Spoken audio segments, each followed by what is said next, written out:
की आज शेकडोच्या संख्येने जालना शहरामध्ये नूतन वसाहत परिसरात बोगस मतदान कार्ड, बोगस म्हणता येईल मतदान कार्ड सापडलेले.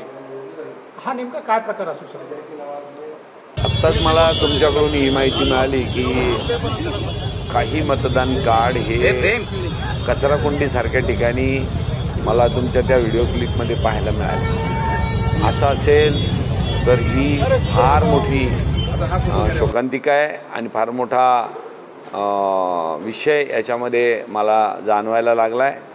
आता लवकरच तुमच्या या क्लिपचा संदर्भ घेऊन आम्ही निवडणूक अधिकारी म्हणून जे कलेक्टर जालना असतात त्यांना जाऊन भेटून या विषयाची तक्रार देतो की उद्या अशा पद्धतीचे बोगस कार्ड घेऊन कुणीही मतदानाला येता कामा नये. किंबहुना नाही तर आमच्या ओरिजिनल मतदाराचं मतदान करून कोणीतरी बोगस येऊन मतदान करून जायचा असंही होता कामा नये. म्हणून त्या दृष्टीने जे बूथवर केंद्राध्यक्ष किंवा केंद्रातले अधिकारी असतात त्यांना याच्यावर बारकाईनं लक्ष द्यावं लागेल की जे आणलेलं मतदान कार्ड किंबहुना आलेला वोटर या दोन्हीच्या फोटोमध्ये आणि चेहऱ्यामध्ये साम्य आहे की नाही याचीसुद्धा पडताळणी बारकाईनं करण्याची गरज आहे असं मला वाटतं. तशा पद्धतीची तक्रार आम्ही जिल्हाधिकारी तथा निवडणूक निर्णय अधिकाऱ्यांकडे करू.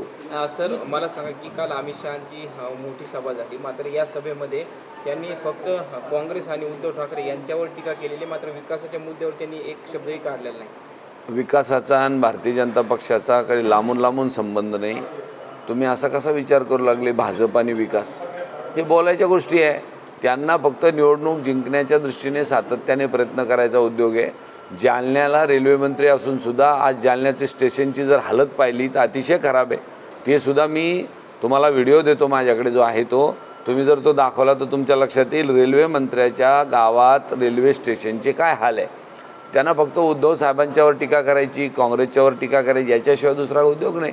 त्यांनी जालन्याच्या ड्रायपोर्टबद्दल बोलले असते, जालन्याच्या विकासावर बोलले असते, जालन्याच्या दरडोई उत्पन्नावर बोलले असते, जालना जिल्ह्याची निर्मिती झाली त्याच्यावर बोलले असते, जालन्यातल्या सुशिक्षित बेरोजगारावर बोलले असते तर मला एक वेळेला आनंद झाला असता. अमित शहा यांनी अशी टीका केलेली आहे की देशात जर काँग्रेसचं सरकार आलं तर राम मंदिराला कुलूप ठोकावं लागेल. राम मंदिराची कुलूप त्यावेळेला राजीव गांधी साहेबांनी उघडलेली आहे. आम्ही कुलूप ठोकणारे नाही आणि कुलूप लावणारे नाही. फक्त लोकांमध्ये संभ्रम निर्माण करण्याचा धंदा भारतीय जनता पक्षाचा आजचा नाही, तो जुनाच आहे आणि लोकांनी आता ते ओळखलं आहे. त्याच्यामुळे लोक यावेळेला 100% भारतीय जनता पक्षाला देशातून खाली खेचल्याशिवाय राहणार नाही. सर मला सांगा की रावसाहेब दानवे आणि म्हणजे जालन्याच्या राजकारणामध्ये कोणता उमेदवार श्रीमंत कोणता उमेदवार गरीब यावरून खडाजंगी होताना बघायला मिळते. प्रश्न श्रीमंतीचा आणि गरिबीचा नाही आहे. प्रश्न त्यांनी त्यावेळेला असा मुद्दा मांडला होता की आम्ही ह्याही उमेदवाराला मॅनेज केलं, त्याही उमेदवाराला मॅनेज केलं, हा आमचा काम करतोय, तो आमचा या कन्फ्युजनमध्ये लोकांना सातत्याने कन्फ्यूज करायचं आणि कन्फ्यूज करून लोकांना असं वाटलं पाहिजे की असं पण असू शकतं का वगैरे वगैरे. म्हणून तो मुद्दा समोर आला आणि कोणी गरीब कोणी श्रीमंत हा मुद्दाच नाही. मुद्दा हा होता की कोण कोणाला मॅनेज करू शकतं का. त्यावेळेला मी उत्तर दिलं होतं की आम्हाला मॅनेज करणारे अजून पैदा झालेले नाही. धन्यवाद. सर मला काय सांगतं, आत्ता या लोकसभा निवडणुकीत आल्या मात्र तरी भाजपला राष्ट्रीय नेते तुमच्या विरोधात उतरवण्याची गरज पडलेली आहे, नेमकी का असं वाटतं? कसं आहे, माणूस जे शब्द देतो तो खरा करून दाखवला तर लोक त्याच्या खांद्यावर मान टाकतात आणि विश्वास दाखवतात. गेल्या 10 वर्षापासून या जुमलेबाजांनी एकही गोष्ट पूर्ण केली नाही.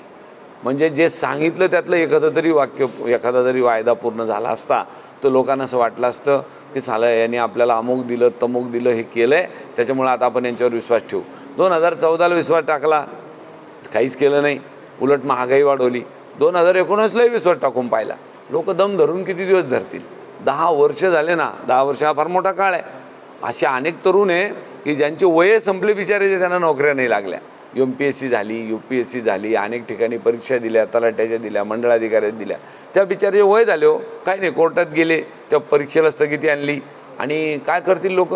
त्याच्यामुळे यावेळेला सगळ्या लोकांनी मिळून ठरवलं आहे की यांनी देशातले केंद्रातले कोणी नेते आणो, त्यांनी बदल अटळ आहे असं सांगितलं आहे. त्याच्यामुळे यांना असं वाटायला लागलं की किमान शहा साहेबांना मोदी साहेबांना आणून आपलं काही बरं होईल. आणि ते स्वतःवर मतं मागतच नाही, माझ्या कर्तृत्वावर मतं द्या हे कुठं म्हणतात. मला मत द्या म्हणजे मोतीला मत जाईल. मोदी साहेबांबद्दल असं बोलतात. मला सांगा, जर स्वतःच्या मनगटात ताकद असती तर म्हणले असते का ते? आमच्याकडे तसं होत नाही. बघा उद्धव साहेब आल्यावर उद्या काय बोलतात ते. आमच्याकडे उद्धव साहेबांची सभा आहे. मराठा समाजातून भाजपच्या उमेदवाराला विरोध होताना दिसतोय. ते आता भाजपकडून आता तुमच्या सोबतच्या काही कार्यकर्त्यांचे आणि ऑडिओ क्लिप व्हायरल केले जाते. नेमकं काय हा प्रकार? भाजपचा हा जुनाच धंदा आहे. याची क्लिप तोडायची, त्याला जोडायची, त्याची क्लिप काढायची, याला जोडायची आणि लोकांमध्ये पब्लिश करायची आणि आपला उल्लू सीधा करायचा. नवीन काही नाही त्याच्यामध्ये. मी कधीही कोणत्याही कार्यकर्त्याला चिथावणी देऊन अशा पद्धतीचं गैरकृत्य करणारा माणूस नाही. की लोकशाहीला जे शोभेल ते काम आपण केलं पाहिजे. यांनी माणसं निवडून येत नाही आणि माणसाला पाडताही येत नाही. तुम्ही काहीही कटकारस्थान करा. कटकारस्थान करणाऱ्याचं आता त्यांच्यापेक्षा जास्त आणि माझ्यापेक्षाही जास्त तरुण पोरांना आता सोशल मीडिया कळायला लागला आहे. आता हे सोशल मीडियाचं गारुळ आहे ना, हे त्यांच्यावर उलटतं आहे. 2014ला त्यांनी या गारुळावर सत्ता आणली होती. आता मात्र लोक त्याला ठोसा उत्तर द्यायला लागले. हे चुकीचं आहे आणि त्याच्यामुळे आता त्यांना अशा खोट्या किती क्लिपा दाखवल्या तर लोक काही त्यांच्या भुरळ्याला बळी पडणार नाही. 2009च्या तुलनेत ही निवडणूक तुम्हाला कशी वाटते? 2009च्या तुलनेत ही निवडणूक मला अशी जाणवते.